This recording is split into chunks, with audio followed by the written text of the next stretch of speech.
Welcome into the Cincinnati Bengals breakdown by Chat Sports. Harrison Graham here on today's video. And CBS released an article for the most overrated player on every team. So let's break down Trey Hendrickson, who was the player James Fragoza mentioned in his article. Big CBS sports guy naming Trey Hendrickson as the Bengals' most overrated player.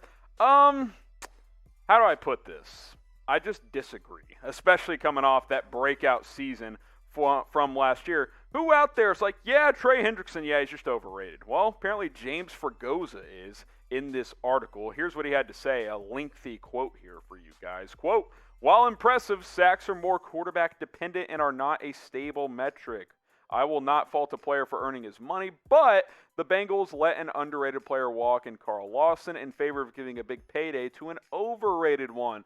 From 2017 to 19, Hendrickson was a solid rotational piece along the Saints' defensive line. Nonetheless, he exploded in 2020, racking up 13.5 sacks, tied with Aaron Donald for second most in the league. Well, guess what, James? It's not 2017 to 2019, because in 2020, Trey Hendrickson was a beast with 13.5 sacks. He was an absolute monster for the New Orleans Saints. He played better than Carl Lawson last year. I do agree Carl Lawson's underrated, and he should have been a player they considered bringing back as well. Having both these guys together would have been absolutely fantastic, but I thought he was a fun piece last year. I think he'll be a good addition to Cincinnati's defensive line. Maybe it was a slight overpay. Hey, you get me double-digit sacks, I'll live with the slight overpay. That's just business in the National Football League. I think he'll have another good year this year as Cincinnati continues to, rebuild this thing with, some exciting pieces with Joe Burrow, obviously, and you got Joe Mixon coming back this year. You add Trey Hendrickson on defense. I'm excited for this Bengals group this year,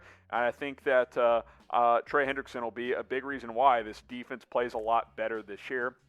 Most overrated player, I firmly disagree with that. I just don't think that is the case whatsoever. If you guys disagree with me or agree, you can let me know down in the comment section. And speaking of which, sound off. Who is the most overrated player on the Cincinnati Bengals? Let me know what you guys think down in the comment section. I don't think it's Trey Hendrickson. I think, oh gosh, I'm trying to think of it over. If A.J. Green was still on the Bengals, I would say him just because he wasn't the same guy anymore. But it ain't Trey, so that's all that matters. Let us know in the comments who you guys believe is the most overrated player on the Cincinnati Bengals roster right now. And be sure to follow us here on the Cincinnati Bengals Breakdown, because we'll continue to bring you videos from Chat Sports almost every single day.